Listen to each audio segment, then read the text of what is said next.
Welcome students. Myself Sunita Mandar Bhambre. Goshala Mark Marathi School, Standard 8, Subject Science, Year 2020-21.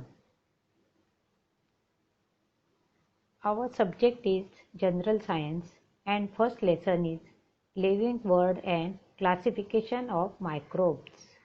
म्हणजे सजीव सृष्टी व सूक्ष्मजीवांचे वर्गीकरण. Biodiversity and need of classification म्हणजेच जैवविविधता व वर्गीकरणाची आवश्यकता.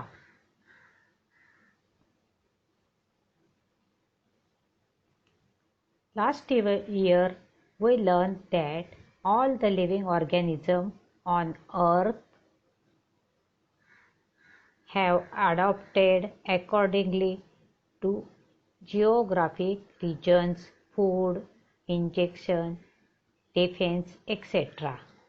म्हणजेच मागच्या इयत्तेमध्ये आपण पाहिले की भौगोलिक प्रदेश, अन्नग्रहण, संरक्षण अशा विविध कारणांनी पृथ्वीवरील सजीवात अनुकूलन झालेले आढळते. While adapting, many differences are observed in the organism of same species too. अनुकूलन साधताना सुद्धा आपल्याला असे आढळून येते की एकाच जातीच्या सजीवातही विविध बदल झालेले असतात. According to 2011 census, around 87 million species of living organisms. There are 87 million species of living organisms. 2011च्या गणनेनुसार पृथ्वीवरील जमीन, समुद्र यामधील सर्व सजीव मिळून सुमारे 87 दशलक्ष जाती ह्या ज्ञात आहेत. To study such a vast number, it was essential to divide them into groups. आता त्यांचा अभ्यास करण्यासाठी आपण त्यांची गटामध्ये विभागणी व्हायला हवी. So, groups and subgroups were created considering similarities. So, groups and subgroups were created according consider the similarities. म्हणजेच सजीवामधलं साम्य व फरक लक्षात घेऊन त्यांचे गट व उपगट करण्यात आले. सजीवांचे असे गट व उपगट बनवण्याच्या या प्रक्रियेलाच जैविक वर्गीकरण असे म्हणतात. हे जे काही गट आणि उपगट करण्यात आले यालाच बायोलॉजिकल क्लासिफिकेशन असे आपण म्हणतो.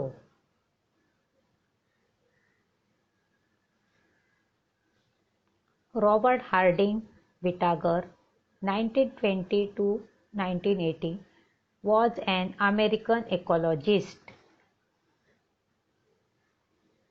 In 1969, he divided living organisms into 5 groups. Robert Harding Whittaker हे अमेरिकन परिस्थितीतज्ञ म्हणजेच इकॉलॉजिस्ट होऊन गेले. त्यांनी इसवी सन 1669 मध्ये सजीवांची 5 गटात विभागणी केली. Classification Whittaker considered following criteria. त्यांनी पुढील प्रमाणे निकष विचारात घेतले आहेत. पहिला निकष आहे कॉम्प्लेक्झिटी ऑफ सेल स्ट्रक्चर म्हणजेच पेशीची जटिलता. यामध्ये त्यांनी आधिकेंद्रकी व दृश्य केंद्रकी म्हणजेच प्रोकॅरियोटिक अँड यूकॅरियोटिक या 2 गोष्टींचा विचार केलेला आहे. दुसरा निकष आहे कॉम्प्लेक्झिटी ऑफ ऑर्गॅनिझम म्हणजे सजीवांचा प्रकार. यामध्ये त्यांनी युनिसेल्युलर अँड ऑर मल्टीसेल्युलर म्हणजेच एकपेशीय किंवा बहुपेशीय या निकषाचा वापर केलेला आहे. तिसरा निकष आहे मोड ऑफ न्यूट्रिशन म्हणजे पोषणाचा प्रकार. म्हणजे वनस्पती या स्वयंपोषी आहेत का परपोषी आहेत? स्वयंपोषी कोणाला म्हणतो आपण? ज्या प्रकाश संश्लेषण करू शकतात, म्हणजे प्लांट्स ॲटोट्रॉपिक, फोटोसिंथेटिक. यामध्ये स्वयंपोषी वनस्पती या फोटोसिंथेसिस करून आपले स्वतःचे अन्न स्वतः तयार करतात. तसंच यामध्ये मोड ऑफ न्यूट्रिशनमध्ये दुसरा प्रकार आहे कवके. या परपोषी आहेत. त्या मृतावशेषातनं अन्न शोषण करतात. कवकेलाच म्हणतात फंगाय. या सॅप्रोफायटिक म्हणजे ॲब्सॉर्प्शन फ्रॉम डेड ऑर्गॅनिझम. मृत प्राण्याच्या अवशेषामधून त्या अन्न ग्रहण करतात. तर तिसरं ॲनिमल्स हे हेट्रोट्रॉपिक अँड इंजेस्टिव्ह. म्हणजेच काय? तर परपोषी. भक्षण करून हे ॲनिमल्स त्यांचं अन्नग्रहण करत असतात. चौथा निकष आहे लाईफस्टाईल म्हणजेच जीवन पद्धती. यामध्ये plants producers, animals consumers, फंगाय decomposers. म्हणजेच उत्पादक वनस्पती. प्रोड्युसर म्हणजे काय? उत्पादक या वनस्पती. भक्षक प्राणी, विघटक कवके. यावर आधारित ही जीवनपद्धतीचा निकष विचारात घेतलेला आहे. पाचवा प्रकार फायलोजेनेटिक रिलेशनशिप म्हणजेच वर्गानुवंशिक संबंध. यात आदिकेंद्रकी ते दृश्य केंद्रकी आणि एक पेशीय ते बहुपेशीय म्हणजेच prokaryotic to eukaryotic and unicellular to multicellular हे प्रकार त्यामध्ये समाविष्ट आहेत. अशा पद्धतीने या निकषांचा वापर करून त्यांनी वर्गीकरण करण्यासाठी या निकषांचा विचार केलेला आढळतो.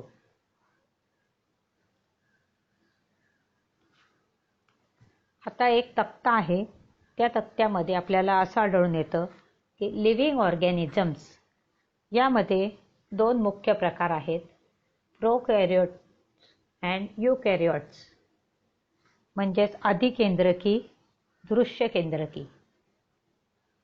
परत प्रोकॅरियोट्समध्ये युनिसेल्युलर हा एक प्रकार आहे. त्यामध्ये मोनेरा, सृष्टी एक मोनेरा. तर युकॅरियोट्समध्ये युनिसेल्युलर अँड मल्टीसेल्युलर हे दोन टाईप आहेत. युनिसेल्युलरमध्ये पुन्हा किंगडम 2 प्रोटिस्टा अँड मल्टीसेल्युलरमध्ये किंगडम 3 फंगाय. यामध्ये cell wall present but organisms can't perform photosynthesis. म्हणजे पेशीभित्तिका असणारे पण ते प्रकाश संश्लेषण करू शकत नाहीत. सृष्टी 4 म्हणजे kingdom 4 plants cell wall present and organisms can perform photosynthesis. वनस्पती यांना पेशीभित्तिका असते आणि त्या प्रकाश संश्लेषण करू शकतात. Kingdom 5 animalia no cell wall. ॲनिमल्समध्ये सेल वॉल नसते, पेशीभित्तिका नसते. आता हे जे आपण 5 प्रकार पाहिले, सृष्टी पाहिल्या 5, त्यातला किंगडम 1 आहे मोनेरा. याबद्दल आता आपण माहिती घेऊया.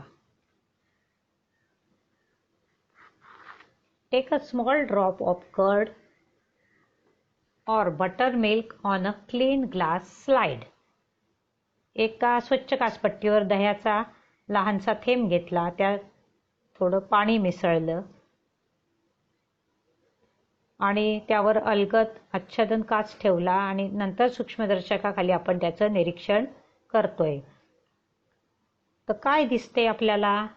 Observe it under high power of compound microscope, म्हणजेच सूक्ष्मदर्शकाखाली निरीक्षण केले आणि त्याचं निरीक्षण बघितले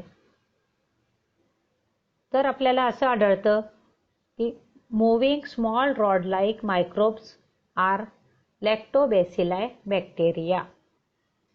लहान लहान हालचाल करणाऱ्या काडीसारख्या हालचाल करणाऱ्या सूक्ष्मजीवांचं दिसतंय आपल्याला.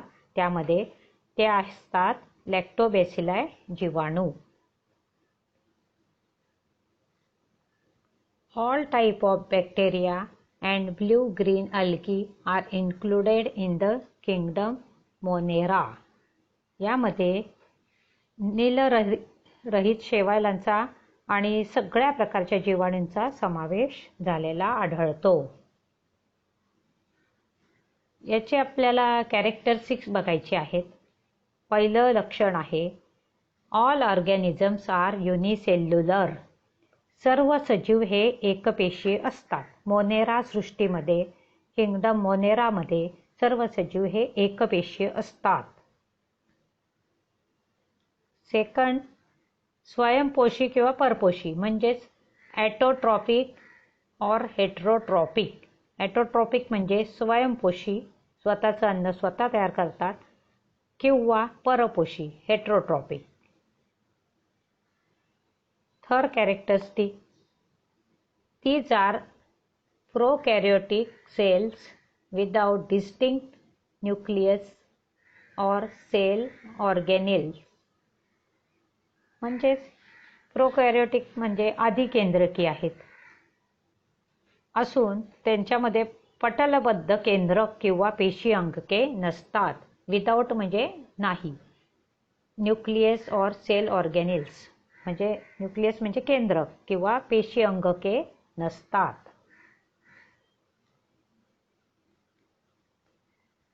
किंगडम 2 आहे प्रोटिस्टा. म्हणजेच प्रोटिस्टा सृष्टीमध्ये आता आपण बघणार आहोत. सुरुवातीला एक कृती आहे, prepare a temporary mount of 1 drop of pond water on a glass slide. टबक्यातलं पाण्याचा थेंब काचपट्टीवर ठेवला आहे आणि त्या सूक्ष्मदर्शकाखाली निरीक्षण केले असता काय आढळते? Observe it under low power and high power of microscope. म्हणजे हाय किंवा लो पॉवर मायक्रोस्कोप खाली त्याचं ऑब्झर्वेशन केल्या. You will find some motile microbes with irregular shape. तर काय आढळतं? अनियमित आकाराचे सूक्ष्मजीव हालचाल करताना आढळतात. These are amoeba.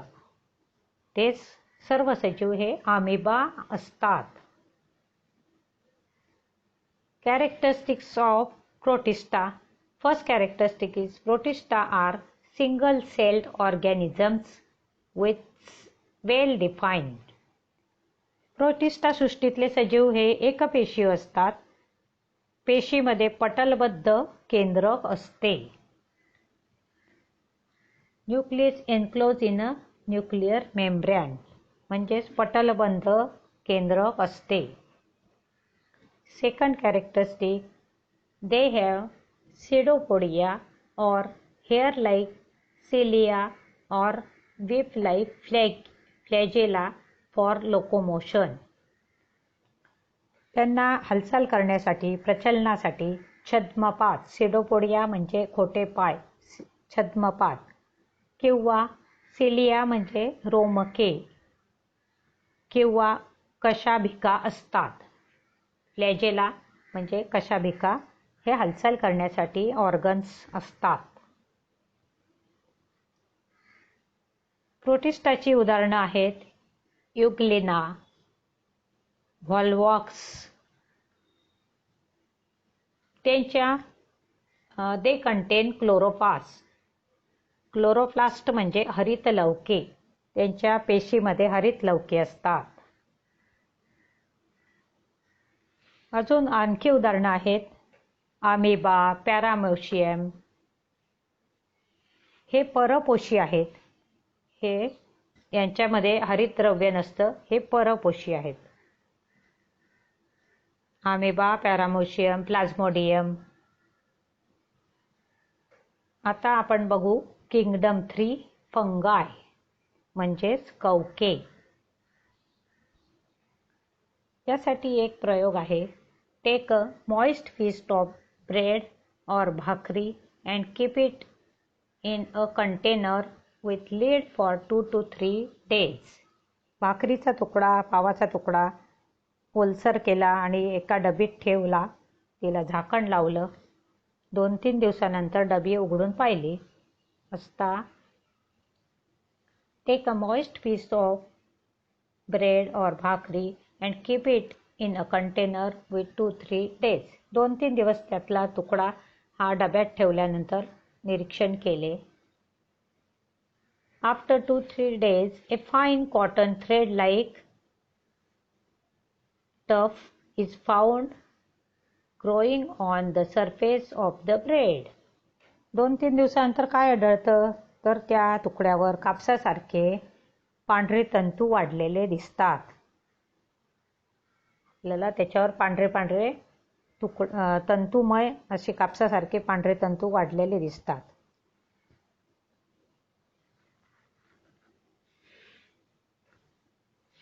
Prepare a temporary mount of few threads from this culture.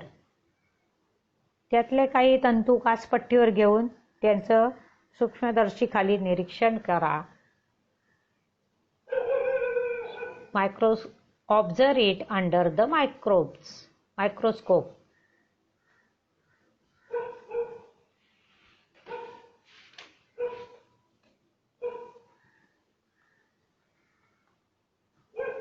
Under the jurisdiction of Indian Council of Medical Research.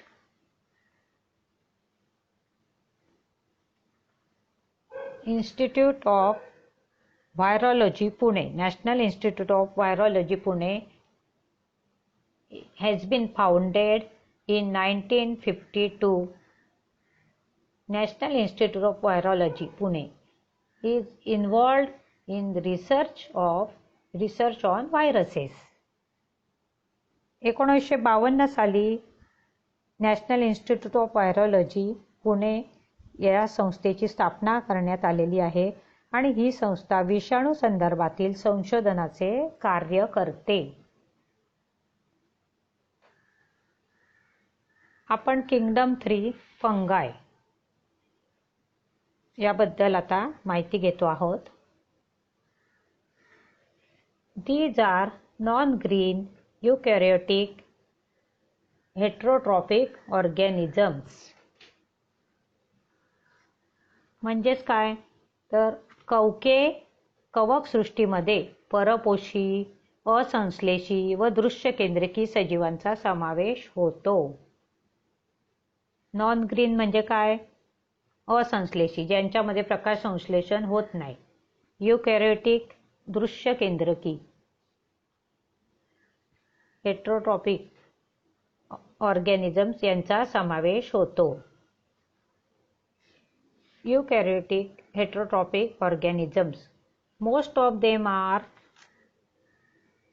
saprotrophs. त्यांच्यातले बहुसंख्य जे कवके आहेत ते मृतोपजीवी आहेत.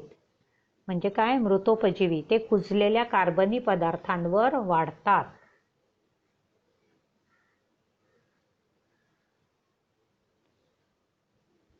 They feed upon decaying organic matter.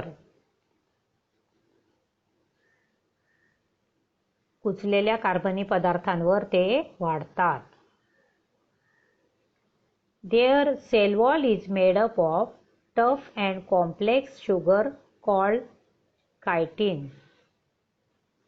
त्यांची पेशीभित्तिका कायटिन ही जटिल शर्करेपासून बनलेली असते.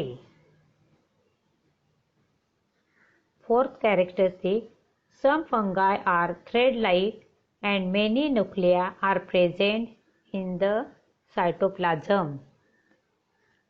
काही कवके ही तंतुमय असतात. थ्रेड लाईक म्हणजे तंतुमय असतात आणि पेशीद्रव्यात असंख्य केंद्रके असतात. मेनी न्यूक्लिया, न्यूक्लिया म्हणजे केंद्रक, अनेक केंद्रक त्यांच्या मध्ये पेशीद्रव्यामध्ये असतात. 5 आहे examples. Baker's yeast, aspergillus fungi on corn, penicillium mushroom. यामध्ये काय काय आहेत एक्झाम्पल्स? बेकर्स ईस्ट म्हणजे किण्व आपण त्याला म्हणतो. अस्परॅगस मक्याच्या कणसामधली बुरशी. पेनिसिलियम आहे. तसंच मशरूम म्हणजे भूछत्र. हे याची उदाहरणं आहेत. थँक्यू.